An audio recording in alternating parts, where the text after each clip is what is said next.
The first signs of autumn had begun to appear in Caldwell, crimson leaves dotting the maple trees, a crisp edge to the morning air, and the comforting aroma of cinnamon and nutmeg wafting from the windows of Millie's bakery.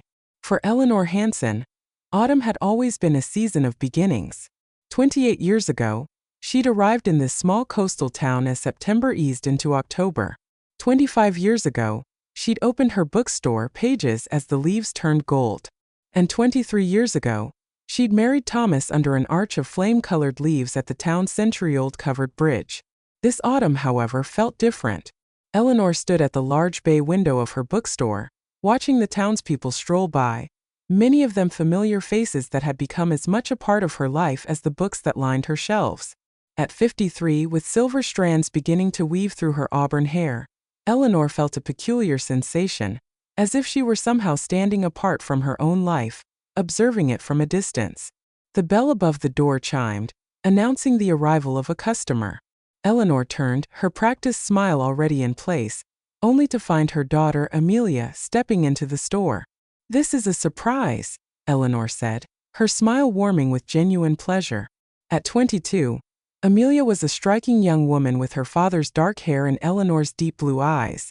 She'd graduated from college in Boston the previous spring and had recently started her first job at a marketing firm in Portland, a 40-minute drive from Caldwell. "I didn't expect to see you until Sunday dinner."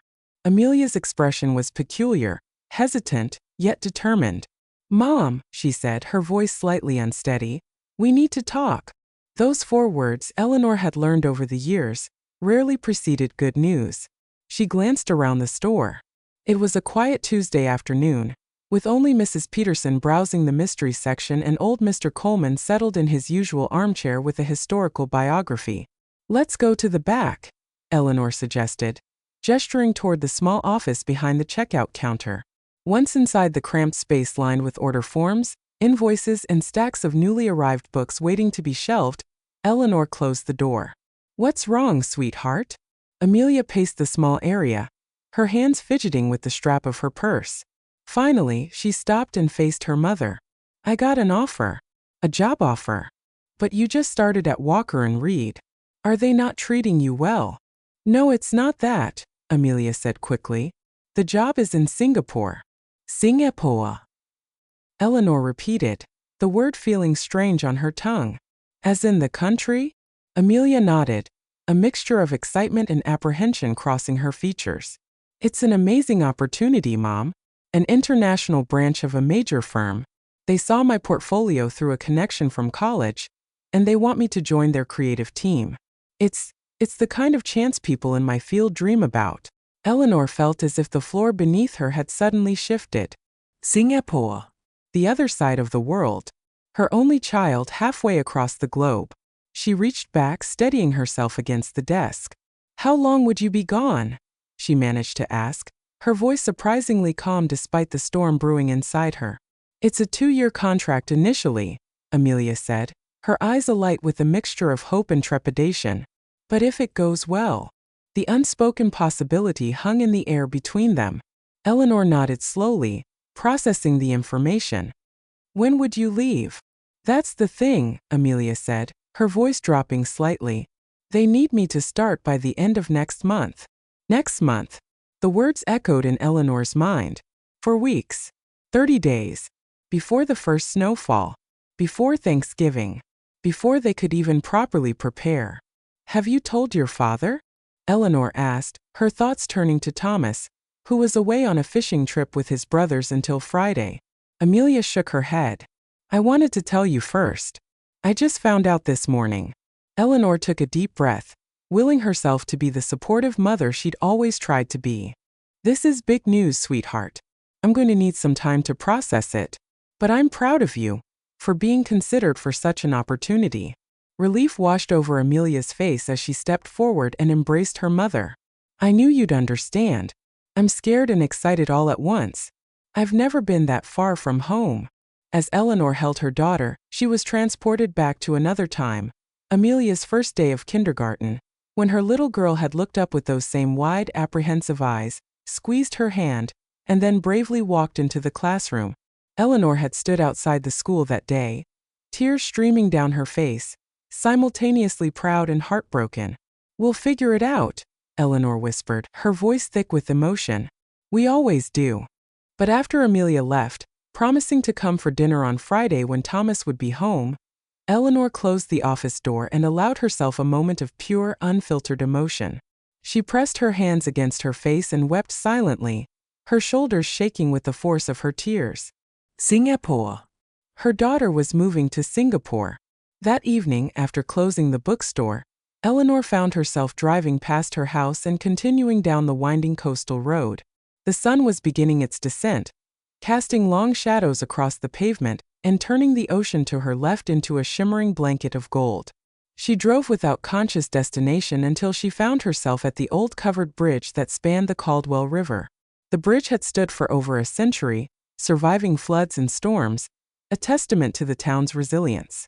Eleanor parked her car and walked to the middle of the bridge, leaning against the wooden railing and gazing out at the water below. This place held so many memories, her wedding, countless walks with Thomas, bringing baby Amelia here to listen to the soothing sound of rushing water. "I thought I might find you here." The voice startled Eleanor. She turned to find Martha Wells standing a few feet away.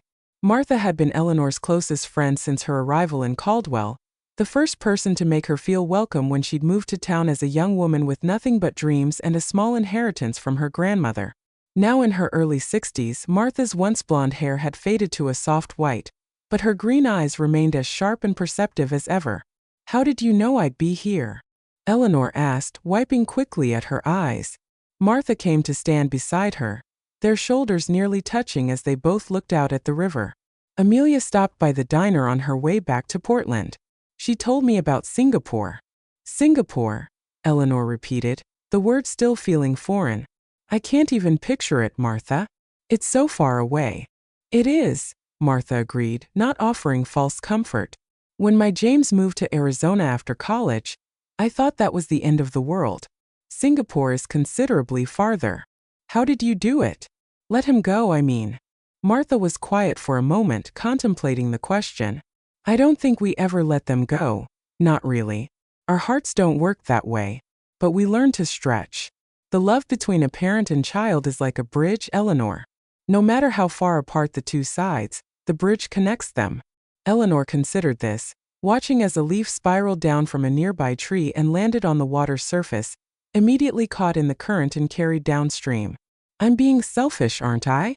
This is a wonderful opportunity for her." "It's not selfish to love your child so much that the thought of them being far away causes you pain," Martha said gently. "It just means you've done motherhood right.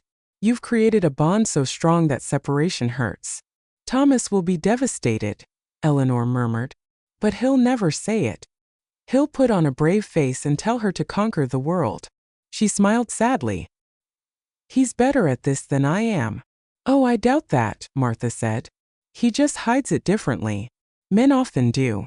They stood in companionable silence for several minutes, watching as the sun sank lower on the horizon, painting the sky in brilliant hues of orange and pink.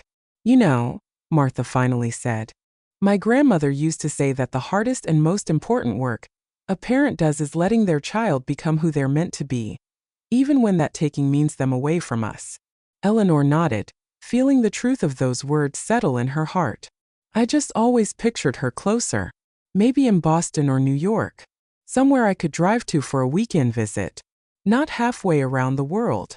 The world has gotten smaller, Eleanor. Video calls, instant messages. It's not like when our parents had to wait weeks for a letter." "I know," Eleanor sighed, "but it's not the same as being able to hug her, to see her face in person."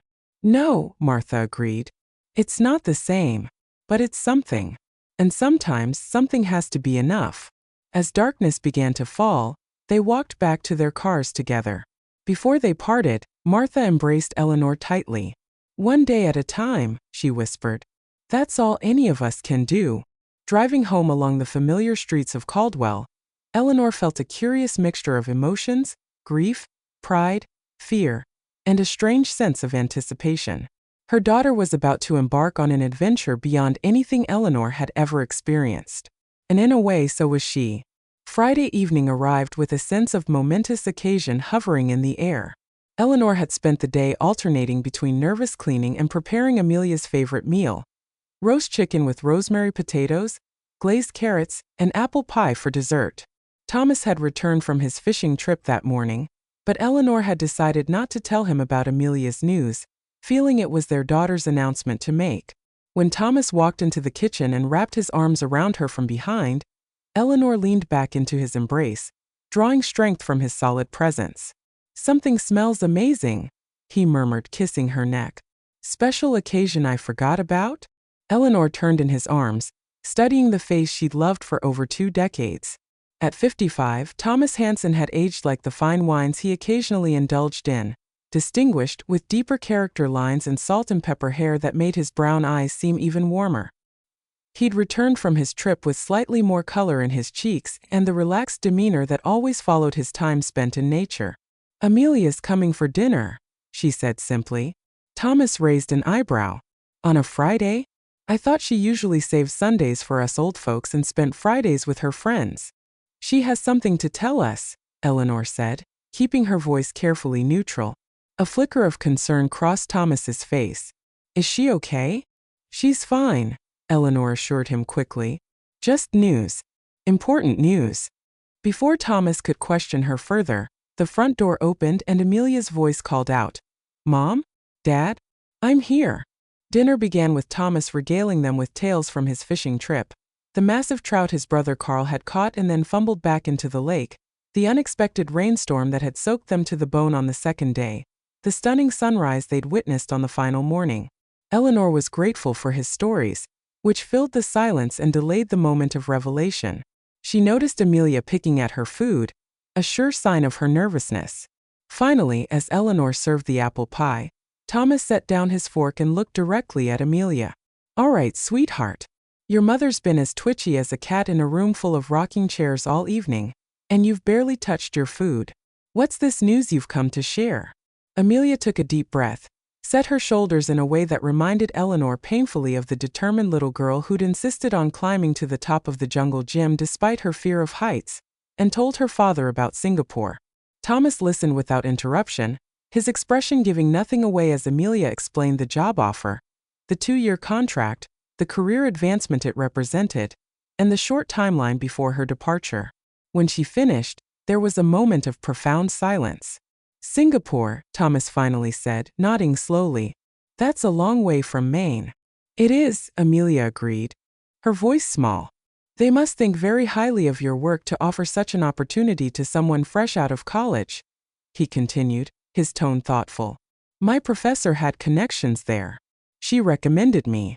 Thomas nodded again, then reached across the table and took Amelia's hand. "I've always known you were destined for big things, Peanut. From the moment you drew that elaborate underwater scene on our living room wall with crayons. Remember that, Elle?" He glanced at Eleanor with a half-smile. "You were only 4, but the detail was remarkable. We were so impressed we couldn't even be mad about the crayon on the wallpaper." Amelia smiled, tension visibly easing from her shoulders. "So you think I should take it?" Thomas squeezed her hand. "I think you should follow your heart. If this opportunity excites you, if it feels right, then yes. Take it. Spread those wings we've watched you grow all these years." Tears welled in Amelia's eyes. "I'm scared," she admitted. "It's so far, and I don't know anyone there, and what if I fail?" "Then you'll come home," Thomas said simply. "Or try something else. Failure isn't fatal, Amelia. Sometimes it's just a detour." Later, after Amelia had left with promises to come for Sunday dinner as usual and many tearful hugs, Eleanor and Thomas stood side by side at the kitchen sink, washing and drying dishes in the companionable silence they'd perfected over years of marriage. "You're quiet," Thomas observed, handing Eleanor a freshly dried plate to put away. "I'm processing," she replied, carefully stacking the plate with its mates in the cabinet. "Talk to me, Elle." Eleanor sighed, setting down the dish towel.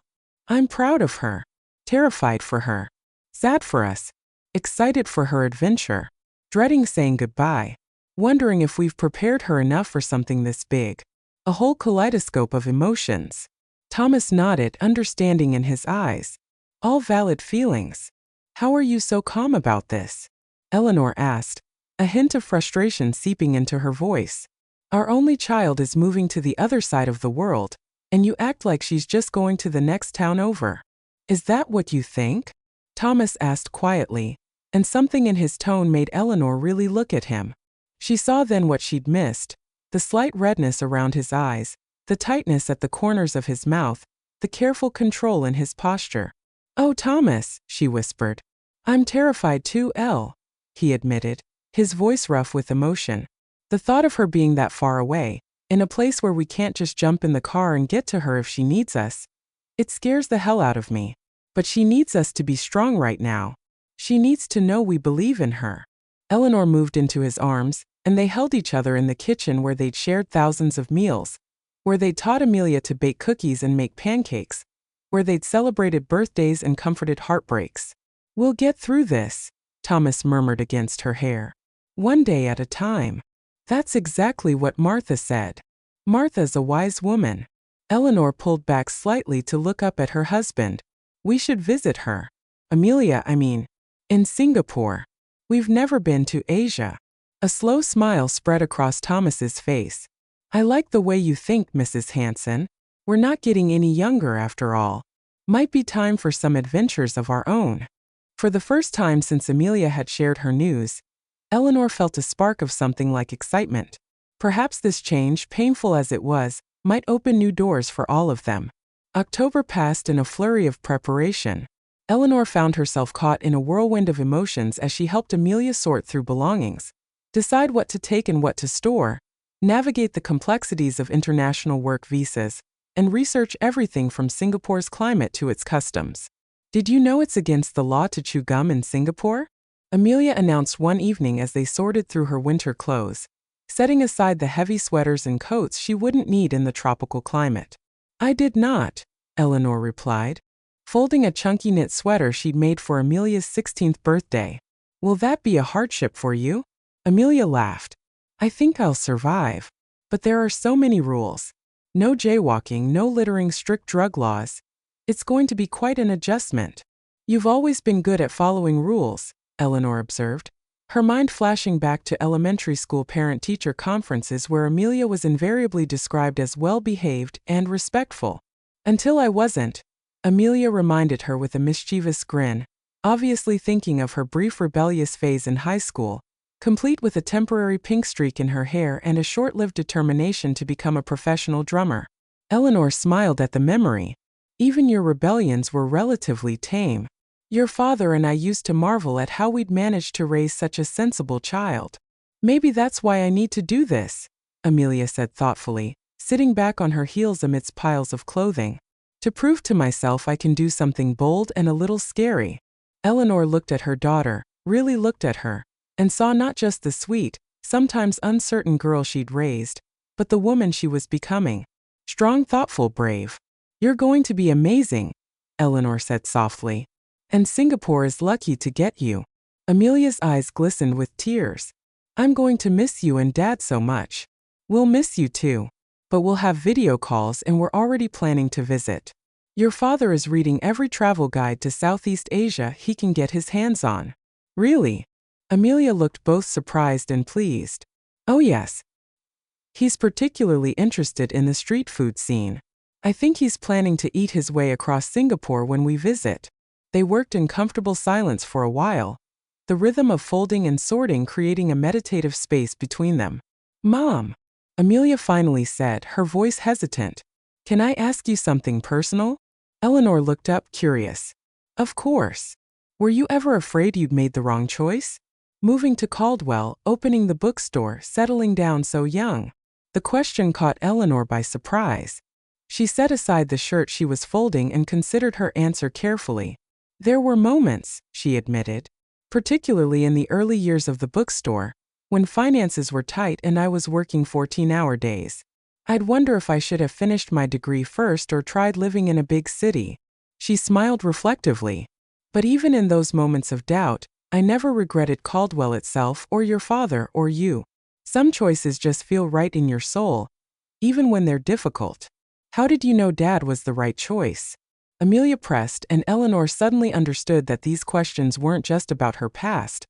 They were about Amelia's future, and perhaps about someone specific.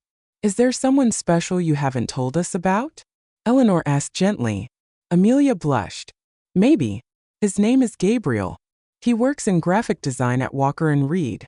We've only been dating for a couple of months, which is why I haven't mentioned him yet. But he's special. And now you're leaving, Eleanor said, understanding dawning. Oh, sweetheart. He says we can try long distance, Amelia continued, her eyes fixed on the shirt she was mindlessly folding and unfolding. But I know how rarely that works out, especially with such a huge time difference. Eleanor reached across the piles of clothes to take her daughter's hand. When I met your father, I had plans to return to Boston after spending just one summer here. I was 25 and Caldwell was supposed to be a brief detour, a place to regroup after a difficult breakup before returning to finish my literature degree. But then you fell in love and stayed, Amelia said, familiar with the broad strokes of the story. It wasn't quite that simple, Eleanor said, smiling at the memory. I did fall in love with your father, but I also struggled with the decision to stay. I had dreams of my own, teaching literature at a university, maybe even writing a novel. Choosing Caldwell meant reshaping those dreams. Did you ever regret it? Eleanor shook her head without hesitation. No. I found new dreams here. The bookstore. Our family. This community. But the point is, love doesn't always require sacrifice. Sometimes it just requires patience and creativity. She squeezed Amelia's hand. If this Gabriel is truly special, and if you both want it enough, you'll find a way to navigate the distance. And if it doesn't work out, that doesn't mean either choice was wrong. It just means your paths were meant to diverge. Amelia nodded, absorbing her mother's words. He's coming to dinner on Sunday. To meet you and Dad before I leave. Eleanor's heart swelled with the trust this represented. Then we'll look forward to meeting him. They returned to their sorting, but the atmosphere had shifted subtly. A new layer of understanding between them, a bridge extending from Eleanor's past to Amelia's future. Sunday dinner was a livelier affair than usual. Gabriel Rodriguez proved to be a charming young man with an infectious laugh, obvious intelligence, and eyes that followed Amelia with unmistakable adoration. Eleanor watched them throughout the meal, noting the easy way they communicated, finishing each other's sentences and exchanging knowing glances. Thomas, always the gracious host, engaged Gabriel in conversations about everything from baseball to architecture, his subtle way of taking the measure of the young man who had captured their daughter's heart. Eleanor caught her husband's eye across the table at one point, and the slight nod he gave told her everything she needed to know about his assessment. After dinner, while Thomas showed Gabriel his collection of antique fishing lures in the den, a sure sign of approval, as Thomas rarely invited anyone into his sacred space, Eleanor and Amelia cleared the table. So, Amelia asked, her voice hushed despite the distance between them and the men. What do you think of him? Eleanor smiled at her daughter's barely concealed eagerness. I think he's wonderful, sweetheart. Smart, kind, and clearly smitten with you. Amelia's relief was palpable. Really? You're not just saying that. When have I ever just said something to make you happy? Eleanor teased, loading plates into the dishwasher. Fair point, Amelia conceded with a laugh. You've always been painfully honest. Not painfully, I hope, Eleanor said, momentarily concerned. No, not painfully, Amelia assured her. Just reliably truthful. It's one of the things I've always appreciated about you, Mom. I never had to guess where I stood with you or what you really thought. The simple observation touched Eleanor deeply. Parenting had been a constant navigation of when to guide, when to step back, when to comfort, when to challenge. To hear that one of her fundamental approaches had been valued was unexpectedly moving. I think Gabriel might be the one, Amelia continued softly, her eyes drifting toward the den where the sounds of male laughter could be heard. Which makes leaving even harder. Eleanor dried her hands on a kitchen towel and turned to face her daughter fully. Can I give you some motherly advice? Always. Don't make any major decisions based on what might or might not happen with Gabriel. Go to Singapore. Embrace this opportunity. If he's truly the one, as you say, your relationship will withstand the separation. And if it doesn't, that will be painful, but you won't have the additional regret of wondering what might have been if you'd taken this chance. Amelia considered this, her expression thoughtful. That's basically what he said too. That I have to go, that will figure it out. Smart man, Eleanor said, affection for this young man she just met blooming in her chest. He understands that loving someone means wanting what's best for them, even when it's challenging. Like you and Dad, Amelia observed. Eleanor nodded, thinking of all the times she and Thomas had supported each other's dreams, sometimes at personal cost. His encouragement when she decided to expand the bookstore despite the financial risk. Her support when he took a sabbatical from teaching to write his first novel. The negotiated compromises, the shared sacrifices, the joint celebrations. Yes, she agreed simply. Like your father and me. Later that evening, after Gabriel had left with promises to return for a farewell dinner the following weekend, Thomas found Eleanor in their bedroom, sitting at her vanity, methodically removing her earrings and necklace. He's a good match for her, Thomas said, sitting on the edge of the bed and watching Eleanor through the mirror. I was thinking the same thing, she replied, meeting his gaze in the reflection. He reminds me a bit of you, actually. Thomas raised an eyebrow. Oh? Devastatingly handsome and charming. Eleanor laughed, turning to face him directly. Well, yes, there's that.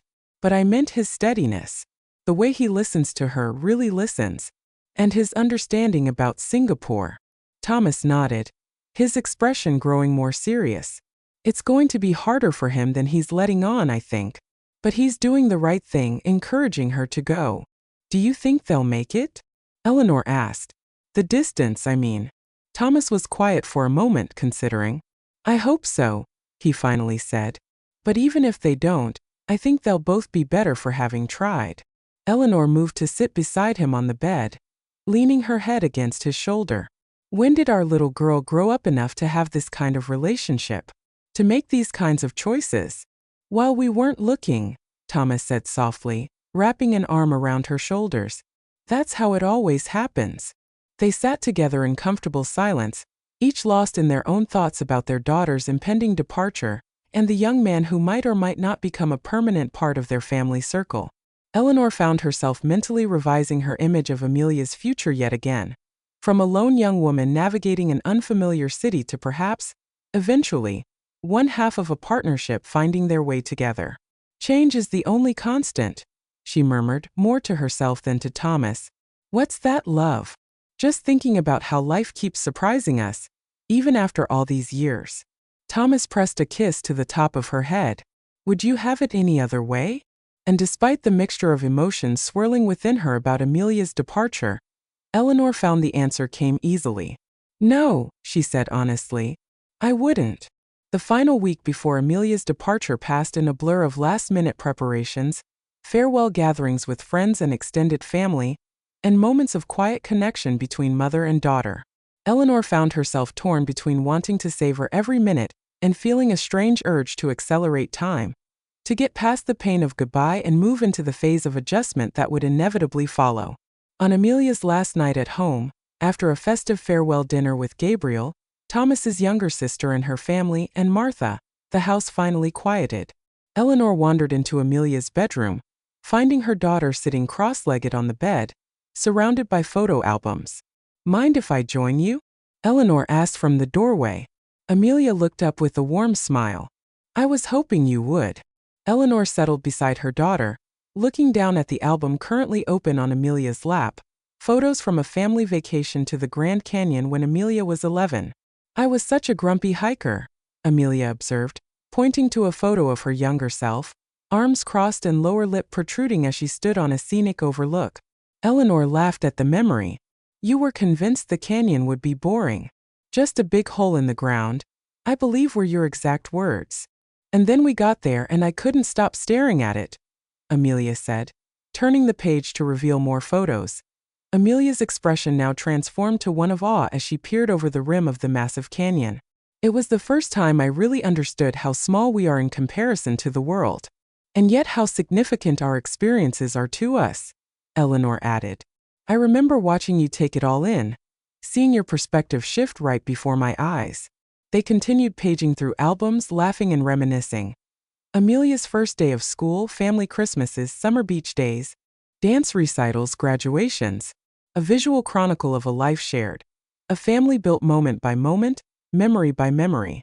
I'm taking some of these with me, Amelia said, setting aside several printed photos. For my apartment in Singapore. A touch of home, Eleanor nodded approvingly.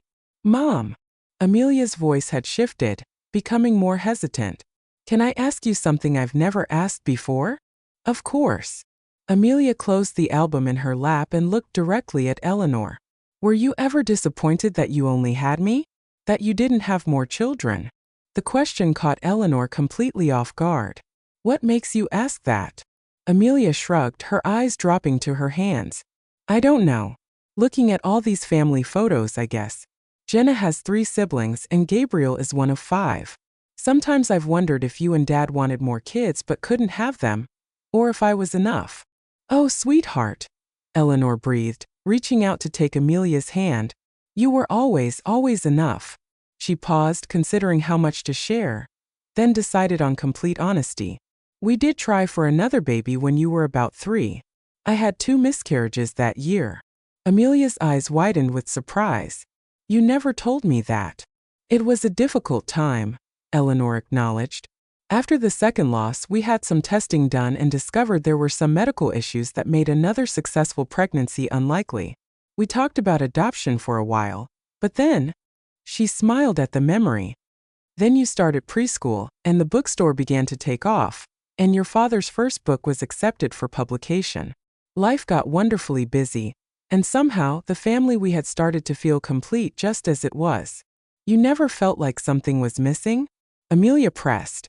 Eleanor considered the question carefully, wanting to give her daughter the honest answer she deserved. I think there were moments watching you play alone sometimes, or during the holidays when other families seemed to fill entire pews at church, when I felt a twinge of what might have been. But those were fleeting moments, Amelia. The overwhelming feeling, the constant in our lives, was gratitude for you and the family we had created. She squeezed Amelia's hand. You are our miracle. Never doubt that you were enough. More than enough. You filled our lives with so much joy and purpose that any lingering sadness about not having more children faded long ago. Amelia's eyes glistened with tears. I always wished for a sibling when I was little. Someone to share all this with. She gestured to the photo albums scattered around them. And now I'm leaving you and Dad alone. Hey, Eleanor said firmly. We're not ancient yet. Your father and I have lives and friends and work we love. We'll miss you terribly, but we'll be fine. She smiled gently. And you're not responsible for our happiness, sweetheart. That's never been your job. Amelia nodded, wiping at her eyes. I know. It's just all these changes at once. It's overwhelming. That's how life tends to happen, Eleanor said. Periods of stability followed by clusters of change. You ride the waves as best you can. They sat together a while longer, looking through photos and sharing memories until Amelia began to yawn. Eleanor stood, gathering some of the albums to return to the bookshelf. You should get some sleep, she said. Tomorrow's a big day. Amelia nodded, then suddenly reached out and caught Eleanor's wrist. Mom? Thank you. For what? For always being honest with me. For treating me like someone who could handle the truth, even when I was young. For showing me what strength looks like, especially when things are hard. Eleanor felt her own eyes fill with tears. Oh, Amelia, being your mother has been the greatest privilege of my life. Everything I am, everything I've learned about strength and love and resilience. So much of it I've learned through loving you. They embraced, holding each other tightly, neither wanting to be the first to let go. Finally, Eleanor pressed a kiss to her daughter's temple and stepped back. Sleep well, my brave girl, she whispered. Dreams await. The airport goodbye was both better and worse than Eleanor had anticipated. Better because there was a concrete process to follow: check-in, security, final hugs. That provided structure to an emotionally chaotic moment. Worse because the finality of watching Amelia walk through the security checkpoint, turning for one last wave before disappearing from view, hit Eleanor with physical force, leaving her momentarily breathless. Thomas's arm around her shoulders was the only thing that kept her upright in that moment. They stood together, long after Amelia had vanished from sight, silent tears streaming down Eleanor's face, Thomas's breathing suspiciously ragged beside her. She'll be okay, he finally said, his voice rough with emotion. I know, Eleanor replied, because she did know. Amelia was prepared, capable, brave. She would face challenges in Singapore, certainly, but she would meet them with the same determination and intelligence she'd always shown. I'm just not sure if we will be. Thomas turned her gently to face him, his brown eyes serious as they met hers. We will be. Not today, maybe. Not tomorrow. But we'll find our way through this, just like we've found our way through everything else. Eleanor nodded, wiping tears from her cheeks with the back of her hand. I know you're right. It's just hard, Thomas finished for her. The hardest thing we've done since becoming parents. As they walked hand in hand through the airport terminal, Eleanor felt as if they were leaving something vital behind. The world seemed slightly off-kilter, colors less vivid, sounds muffled. They drove home in companionable silence, each lost in their own thoughts. The house, when they returned, felt immediately and profoundly different. Quieter. Emptier. Though Amelia had lived on her own since college, her presence had remained woven into the fabric of their daily lives through regular visits, Sunday dinners, impromptu weeknight phone calls. Now, with an ocean and 13 time zones between them, everything would change. I'm going to make some tea, Eleanor said, her voice sounding strange in the quiet house. Would you like some? That would be nice, Thomas replied, settling heavily into his favorite armchair, looking uncharacteristically lost. In the kitchen, Eleanor went through the familiar motions of heating water, selecting tea bags, arranging cups and saucers. The routine tasks anchored her, providing a momentary respite from the emotional turbulence of the day. As she waited for the kettle to boil, her gaze fell on the refrigerator door, covered with photos, postcards, and mementos. At the center was a child's drawing, faded with age but preserved under a magnet. Amelia's rendering of their family when she was 6, 3 stick figures holding hands beneath a yellow sun. My family, printed in uneven capital letters across the top. Eleanor touched the drawing gently, remembering the little girl with pigtails who had proudly presented it to her one rainy afternoon, her face glowing with accomplishment. That little girl was now a young woman flying across the world to build her own life, and Eleanor felt a complex mixture of pride, loss, and wonder at how quickly those years had passed. The kettle whistled, startling Eleanor back to the present. She prepared the tea and carried the mugs into the living room, where Thomas sat staring at his phone. She just texted, he said as Eleanor handed him his mug. She's at her gate about to board. Eleanor settled beside him on the couch, leaning against his solid warmth. Did she sound okay? Nervous but excited, Thomas replied, showing Eleanor the message. About to board first flight. Everything going smoothly so far. Love you both so much. We'll text when I land in NYC. XO. First leg of many, Eleanor murmured, imagining Amelia's journey. Portland to New York, New York to Tokyo, Tokyo to Singapore. Nearly 40 hours of travel before she would reach her destination. She's always been good at navigating, Thomas said, a hint of pride in his voice. Remember how she used to memorize the map when we'd go hiking? Always knowing exactly where we were on the trail. Eleanor smiled at the memory. She gets that from you. I'd be lost without a compass and detailed directions. Not true, Thomas protested mildly. You've always known exactly where you're going. It's one of the things I've always admired about you. They lapsed into silence, sipping their tea and adjusting to the new reality of their home, without the anticipation of Amelia's imminent arrival hanging in the air. What do we do now? Eleanor finally asked, the question encompassing far more than just their plans for the remainder of the day. Thomas set down his mug and took her hand. We begin again, he said simply. We find our way forward one day at a time. We nurture our relationship, our work, our friendships. We plan our visit to Singapore. We learn how to be parents from 13,000 kilometers away. Eleanor nodded, drawing strength from his calm certainty. And we figure out who we are in this new chapter. Exactly, Thomas agreed. We've had many chapters already, Elle. The young couple falling in love. The new parents. The established family. The career-focused years. Each one has changed us, shaped us. He squeezed her hand. This is just our next evolution. Eleanor leaned her head against his shoulder, grateful for his steady presence, his unfailing optimism. I love you, Thomas Hansen. And I love you, Eleanor Hansen. Yesterday, today, and all our tomorrows. The first weeks after Amelia's departure passed in a blur of adjustment. Eleanor threw herself into work at the bookstore, extending its hours and organizing new events. A weekly poetry reading, a children's story hour, a monthly book club focused on international literature. Thomas, meanwhile, devoted himself to research for his next novel, which he had decided would be set partially in Singapore, giving him a professional reason to delve into the country's history and culture. Their first video call with Amelia came 3 days after her arrival, catching them at breakfast while she was preparing for bed in her new apartment. The sight of her face, tired but glowing with excitement, on the screen of Thomas's tablet brought a lump to Eleanor's throat. "The apartment is perfect," Amelia enthused, turning her phone to give them a virtual tour of her new home. A small but modern one-bedroom in a high-rise building with a stunning view of the city skyline. "It came furnished, which is such a relief. And there's a pool on the roof. Can you believe it?" Eleanor and Thomas exchanged glances, both recognizing the slight edge of manic energy in their daughter's voice. The way she spoke a little too quickly, laughed a little too loudly. She was putting on a brave face, not wanting them to worry. "It looks wonderful, sweetheart," Eleanor said warmly. "Have you had a chance to explore the neighborhood yet?" "A little," Amelia replied.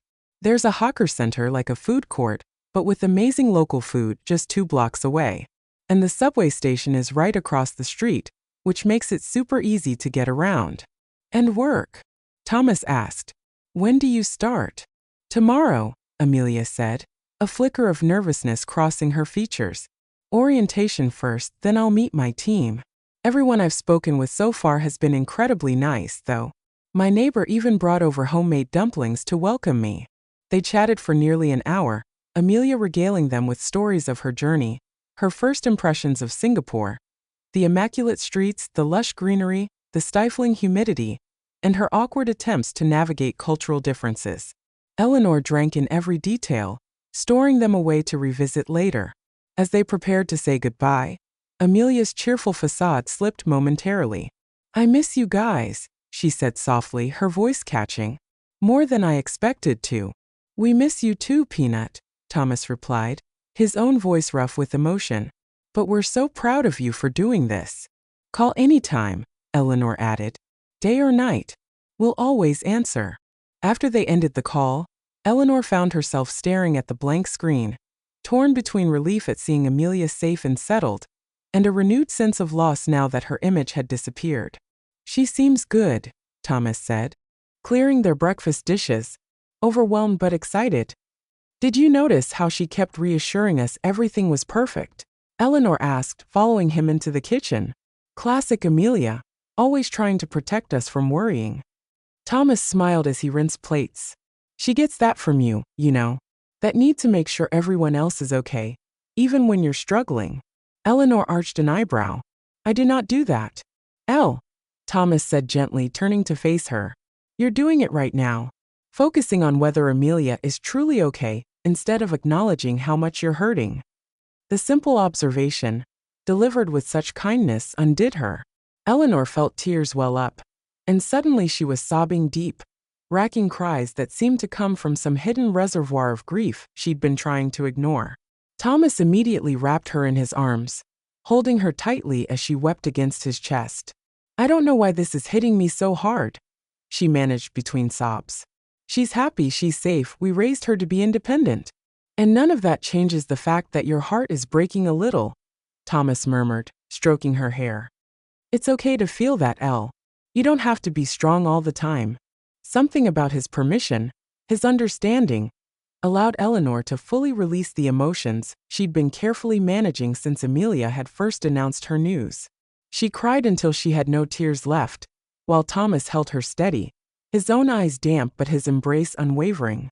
When she finally stepped back, wiping her face with the sleeve of her robe, she felt oddly lighter, as if the torrent of emotion had cleared something within her.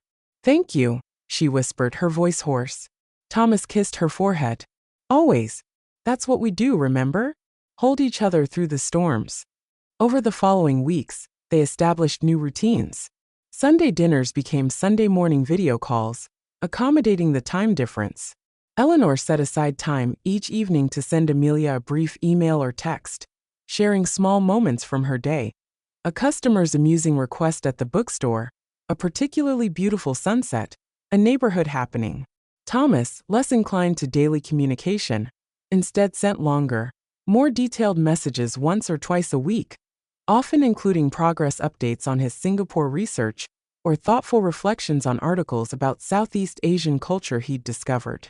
Amelia responded with equal regularity, her messages gradually shifting from the overwhelmingly positive reports of her first weeks to more balanced accounts that included both the highlights and challenges of her new life.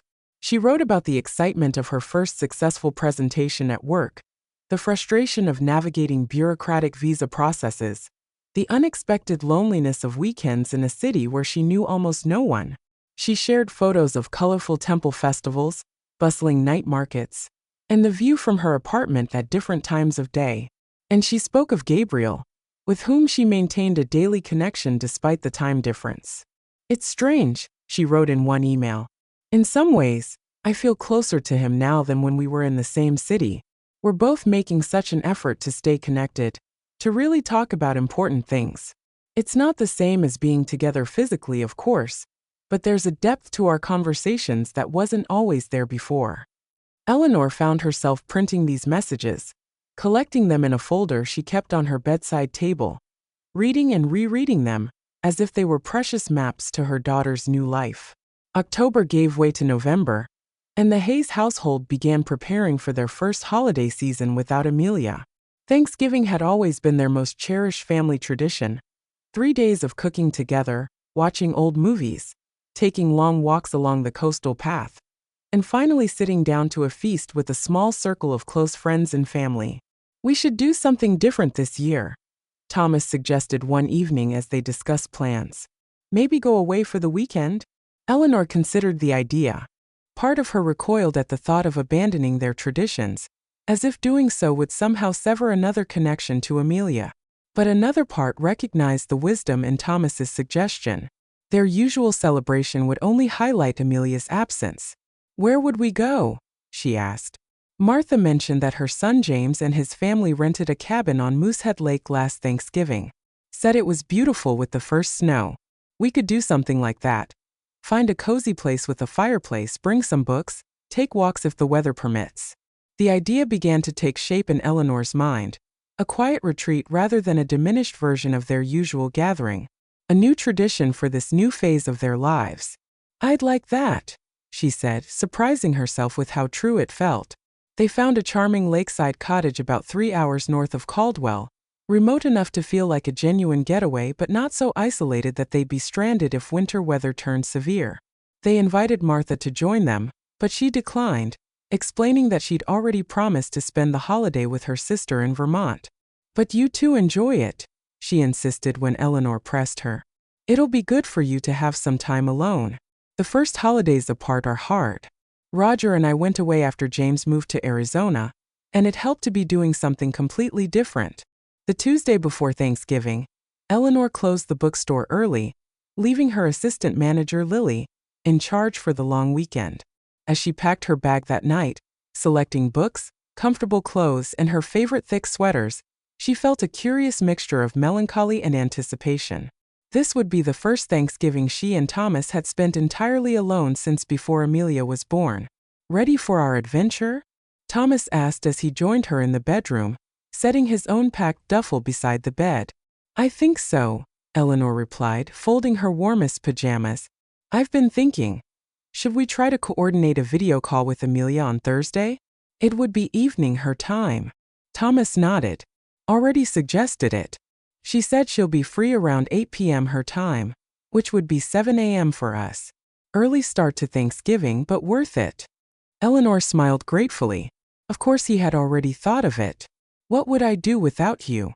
"Let's hope you never have to find out," he replied lightly, but there was something in his expression that caught Eleanor's attention, a flicker of something vulnerable that vanished as quickly as it had appeared. "Everything okay?" she asked, setting aside her packing to focus on him. Thomas hesitated, then sighed. "Just thinking about life changes, the usual existential midlife musings," he said with a self-deprecating smile. "Amelia leaving has me reflecting on all sorts of things. How quickly time passes, how many years we have left, what we want to do with them. Eleanor moved to sit beside him on the edge of the bed. Sounds like heavy thinking for a Tuesday night. I've been doing a lot of that lately, he admitted. When I was fishing with Carl last month, he talked about retiring next year. He's only 3 years older than me. Started me thinking about what retirement might look like for us, whenever it comes. This was new territory. Though they were both in their 50s, neither had spoken much about retirement. Eleanor loved the bookstore and couldn't imagine not being involved in it in some capacity, while Thomas's writing career wasn't the type that necessitated retirement. Many authors continued working well into their 70s or beyond. What do you imagine? She asked, genuinely curious. Travel, he replied without hesitation. Not just to visit Amelia, though that's part of it, but all the places we've talked about over the years: Ireland, New Zealand, the Greek islands. I don't want to wait until we're too old to enjoy them properly. Eleanor nodded, considering. I'd love that too. But the bookstore could be managed more remotely, Thomas suggested. Lily's been with you for what, 5 years now? She's proven herself capable. And technology makes it possible to stay connected, even when you're not physically present every day. You've been thinking about this quite seriously, Eleanor observed, slightly taken aback by how fully formed his ideas seemed. Thomas took her hand. Amelia leaving has reminded me that life moves quickly, that the future we imagine doesn't stay in the future indefinitely. It becomes our present before we know it. I don't want to look back with regret on dreams we could have pursued but didn't. His words resonated with something that had been stirring in Eleanor's own heart since Amelia's departure. A sense that this transition marked not just an ending but a beginning, an opportunity to rediscover aspects of themselves and their relationship that had necessarily taken a back seat during the active parenting years. Let's talk more about this at the lake, she suggested. Really talk, not just in passing. Maybe make some concrete plans for the next few years. Thomas's face brightened. I'd like that. They finished packing in companionable silence, each contemplating the conversation ahead, the possible shapes their future might take. The lakeside cabin exceeded their expectations.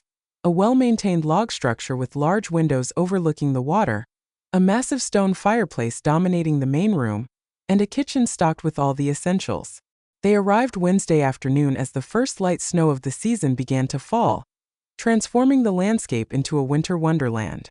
It's beautiful, Eleanor breathed as they stood on the covered porch after unloading the car, watching snowflakes drift lazily onto the lake's dark surface. Worth the drive? Thomas asked, wrapping an arm around her shoulders. Definitely worth the drive, she confirmed, leaning into his embrace. They spent the evening settling in, building a fire, preparing a simple dinner of soup and bread they'd brought from home, exploring the cabin's layout. The place had a peaceful energy that Eleanor found immediately soothing, as if the worries and adjustments of recent months could be temporarily set aside in this secluded retreat. I've been thinking about your retirement ideas, she said as they sat before the fire after dinner, glasses of wine in hand, and I want to know more. Where would we go first, in this grand travel plan of yours? Thomas's eyes lit up, and he launched into a detailed vision of what he'd been contemplating. Not just destinations but a whole lifestyle shift. He talked about potentially downsizing from their current home to something requiring less maintenance, about structuring his writing schedule to accommodate longer periods away, about the places he most wanted to experience with her.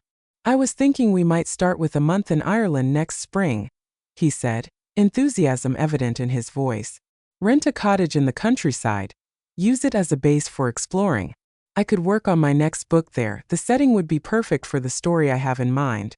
And you could finally visit all those literary landmarks you've always talked about. Eleanor found herself caught up in his excitement, the vision he painted both appealing and surprisingly attainable.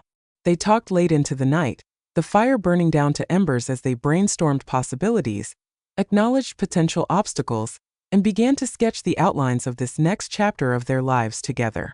We should include Amelia in some of these plans, Eleanor said as they finally prepared for bed. Maybe meet her somewhere in Europe when she has vacation time, or plan extended visits to Singapore around our other travels. Absolutely, Thomas agreed. This isn't about replacing her in our lives. It's about expanding our horizons while maintaining those connections. He paused, looking thoughtful. In a way, her leaving has given us a gift, the push to reconsider what we want from this next phase. Eleanor nodded, recognizing the truth in his words. Out of every ending, a new beginning grows. Thanksgiving Day dawned clear and cold, the world outside their windows transformed by several inches of fresh snow that had fallen overnight. Eleanor woke early, anticipating their video call with Amelia. She brewed coffee and settled on the couch with a throw blanket, watching the sunrise paint the snow-covered landscape in shades of pink and gold while she waited for Thomas to join her. Amelia called precisely at 7 a.m., her face appearing on the tablet screen looking relaxed and happy, her apartment dimly lit behind her as evening settled in Singapore. "Happy Thanksgiving," she exclaimed. "The cabin looks amazing. Show me around." Eleanor carried the tablet through the space, providing a virtual tour while Thomas prepared more coffee and set out the cranberry orange muffins they brought for breakfast. They settled back on the couch together, and for the next hour, the three of them shared their respective weeks, the distance between them momentarily bridged by technology and love. Amelia had news. She'd been assigned to lead a significant project at work, a vote of confidence from her superiors that had both excited and intimidated her. "It's a big responsibility," she explained, "but my boss says they specifically brought me on because of my fresh perspective. It's both flattering and terrifying." "You'll be brilliant," Thomas assured her. "Remember your senior thesis project? Everyone said it was too ambitious, but you proved them wrong." "Dad's right," Eleanor added. "You've always risen to challenges. And even if it's difficult, you'll learn from the process." Amelia smiled gratefully. "Thanks for the vote of confidence. I'm trying to see it that way, as a growth opportunity regardless of the outcome." She paused, then added, "Gabriel's been amazing through all of this. He sends me little pep talks when he knows I have important meetings, even though it's the middle of the night for him." "How is Gabriel?" Eleanor asked, noting the softening of Amelia's expression at the mention of his name.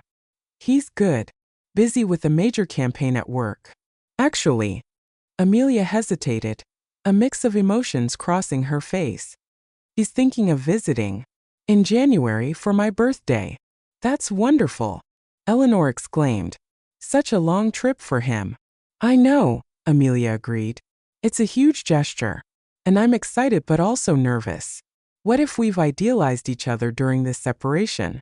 What if it's awkward in person after all this time apart?" "That's a natural concern," Thomas said thoughtfully. "But remember, you had a solid foundation before you left. This isn't a relationship that began long distance. You're building on something real." Amelia nodded, absorbing his words. "That's true.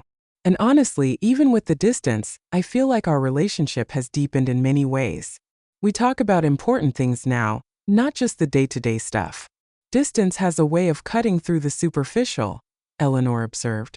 "When your time together is limited, you tend to focus on what matters most." They continued talking until Amelia began to yawn, the long workday catching up with her. After goodbyes and promises to call again soon, the connection ended, leaving Eleanor and Thomas alone in the quiet cabin. "She looks happy," Eleanor said, feeling the familiar mixture of joy at seeing Amelia thriving and the lingering ache of missing her physical presence. "She does," Thomas agreed, "and more confident than last time we spoke. I think she's finding her footing." They spent the remainder of the day in peaceful companionship, taking a long walk along the snowy lakeshore, reading by the fire, preparing a simplified but still festive Thanksgiving dinner. As they sat across from each other at the small dining table, candles glowing between them, Eleanor raised her wine glass. "What shall we toast to?" she asked. Thomas considered for a moment, then raised his own glass. "To bridges," he said. "Those that connect us across distance and time, those we build to new places in our lives, and those that link our past to our future."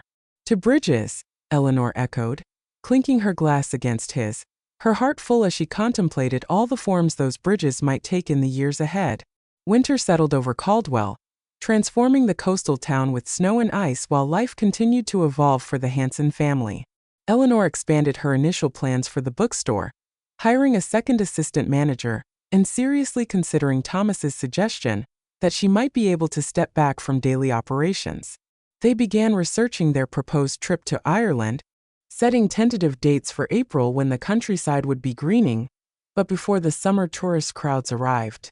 Amelia's updates from Singapore became more nuanced as she settled into her new life, making friends at work and through an expat social group, navigating cultural differences with increasing confidence, embracing the city's vibrant food scene and abundant natural spaces. She sent photos of herself at gardens by the bay, hiking through the rainforest reserves, celebrating local festivals with new friends. Gabriel's planned visit became a focal point of her messages as January approached. "I've made lists of everything I want to show him," she wrote. "I feel like I want to compress 6 months of experiences into 2 weeks, which is obviously impossible. But I'm so excited to share this place with someone from home, especially him." The visit, when it finally happened, appeared to be a resounding success based on the limited updates they received during those 2 weeks and the glowing recap Amelia provided afterward. "It was better than I could have imagined," she told them during a Sunday video call in late January, her face radiant even through the screen. "Yes, there were a few awkward moments at first. We had to get used to being in the same physical space again. But by the second day, it felt like we'd never been apart." She paused, a mysterious smile playing at her lips. "Actually, I have something to show you." She extended her left hand toward the camera, where a delicate ring with a small but brilliant diamond now adorned her fourth finger. Eleanor gasped, her hand flying to her mouth. Beside her, Thomas leaned forward, his eyes widening. "Is that what I think it is?" he asked, his voice slightly strangled. Amelia nodded, her smile broadening into a grin. "We're engaged." He proposed at Gardens by the Bay, under the super trees all lit up at night. It was perfect. "Oh, sweetheart," Eleanor exclaimed, tears springing to her eyes. "I'm so happy for you. Congratulations. When are you thinking of getting married?" Thomas asked, his initial shock giving way to genuine pleasure. "And where?" "That's quite a logistical question with families on opposite sides of the world." "That's partly what I wanted to talk to you about," Amelia said, her expression turning more serious. "We're thinking of waiting until I finish my contract here, so about 18 months from now, and we'd like to get married in Caldwell, if that's okay with you. Maybe at the covered bridge, like you did, Mom." Eleanor felt her heart swell with emotion at the thought of her daughter continuing that particular family tradition. "We would love that," she said softly. "Nothing would make us happier." "Gabriel's family is on board too," Amelia continued. "They're excited to visit Maine. None of them have been before. And this way, we have plenty of time to plan, even with me being so far away." They spent the remainder of the call discussing initial wedding ideas, with Amelia emphasizing that she wanted something relatively simple and meaningful rather than elaborate.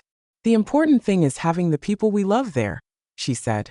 "The rest is just details." After they ended the call, Eleanor sat in stunned silence for several moments, processing this unexpected news. "Well," Thomas said finally, a note of wonder in his voice, "our little girl is getting married." "She's not so little anymore," Eleanor replied, wiping away the tears that had spilled onto her cheeks. "But yes, she is." She turned to look at her husband. "How are you feeling about this?" Thomas considered the question carefully. "Happy for her," he said after a moment. "Gabriel is a good man, thoughtful, kind, respectful, and they've proven they can weather challenges together." He paused, a flicker of emotion crossing his features, but also a bit blindsided. "Even though they were serious before she left, I didn't expect an engagement so soon." "Me neither," Eleanor admitted, "though maybe we should have." The distance seems to have accelerated their relationship in some ways, forced them to get to the heart of things more quickly than they might have otherwise. Thomas nodded. Then a slow smile spread across his face. "We're going to be in-laws with the Rodriguezes. They seem like wonderful people from what Amelia has told us, but that's a whole new family connection we didn't see coming quite so soon." "Life keeps surprising us," Eleanor said, echoing her words from months earlier. But this time, the observation carried more joy than melancholy. That evening, as they prepared for bed, Eleanor found herself reflecting on the past few months, the pain of separation, the adjustment to new routines, the gradual discovery of new possibilities, and now this unexpected joy. So much had changed since that autumn day when Amelia had first walked into the bookstore with her news about Singapore. "Penny, for your thoughts?" Thomas asked as he joined her in bed, noticing her contemplative expression. "I was just thinking about how much has happened since Amelia told us she was leaving," Eleanor replied.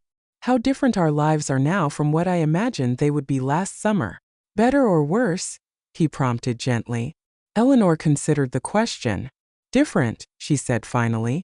"With losses and gains I couldn't have anticipated. I still miss her everyday presence terribly, but I'm also excited about our plans, about watching her build her life, about this next chapter for all of us." She turned to face him more fully. "And I've learned something important through all of this." "What's that?" "That change, even painful change, often creates space for new growth. That endings and beginnings are really just different faces of the same moment. That the bridges between us, you and me, us and Amelia, are stronger and more resilient than I gave them credit for." Thomas reached out to caress her cheek. "That's quite a philosophical conclusion from a bookseller," he teased gently. Eleanor smiled, leaning into his touch. "I've had good teachers," she replied. "A novelist husband who sees the meaning in life's narrative arcs. A brave daughter who wasn't afraid to cross oceans for her dreams. And my own heart, which keeps expanding to accommodate all these changes, even when I think it might break." Thomas drew her into his arms, holding her close in the darkness of their bedroom. Outside, snow continued to fall silently over Caldwell, covering the town in a clean white blanket that would eventually melt, making way for spring's renewal. In Singapore, Amelia was probably just beginning her workday, the tropical sun shining on her newly adorned left hand as she embarked on yet another chapter of her adventure. And here, in this house that had witnessed so much of their family's story, Eleanor felt a profound sense of gratitude for all of it. The joy and the sorrow, the partings and reunions, the endings that became beginnings, and the love that built bridges across all distances. "Whatever comes next," she whispered against Thomas's chest, "we'll face it together. As we always have. As we always will," he promised, his words a bridge connecting their past to all the future moments yet to come. 6 months later, Eleanor stood at the edge of an Irish cliff, the Atlantic Ocean stretching endlessly before her. The wind whipped her hair, now more silver than auburn, as she breathed in the scent of salt air and wild heather. Beside her, Thomas captured the spectacular view with his camera, his expression one of pure contentment. They had been in Ireland for 3 weeks, dividing their time between a cottage in the countryside and brief stays in Dublin and Galway. The trip had exceeded all their expectations, the landscape more dramatic, the people more welcoming, the pace of life more rejuvenating than they had imagined. "Penny, for your thoughts?"